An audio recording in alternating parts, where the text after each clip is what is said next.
आयो यार तुम आज शेर सुनावा शुक्रिया चलो।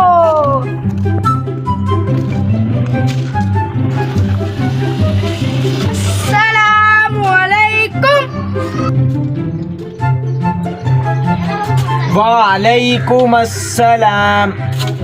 और भाजी किदा ठीक ठाक हो? कल तू चंगी नहीं की है, कल तुम बोतल लालच ना मेरे को पैसे भी अद्धे कढ़ा ले दे लो, कोई ना लेना की जल्दी अच्छी तरह। मैं ना शेर रखा जा मैं सुना के तुम हैरान हो जाओगे। लेना की जल्दी अच्छी पहले। हाँ जी भाई मैं ठीक ठाक। और यार मैं भी खुश ही लेना साढ़े को शेर सुनाना आया वा। थानू कल चूना बड़ा खिलाड़ा आया सी। ना कोई नहीं खैर तेन शेर सुनाने में मजा आऊगा। मैंने ये शेर दरियाओं, परिंदों, हवाओं और कहाँ कहाँ से ढूंढ ढूंढ के मैंने इस शेर को बनाया। तो मैंने फिर एक आला अर्ज किया है कि मैं एक लड़की की याद में रोने लगा।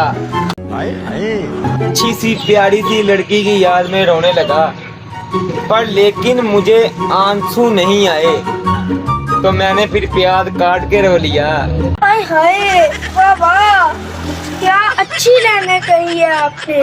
ओहो चलो यार आज बहुत मजा आया, शेर सुन के मैं चला।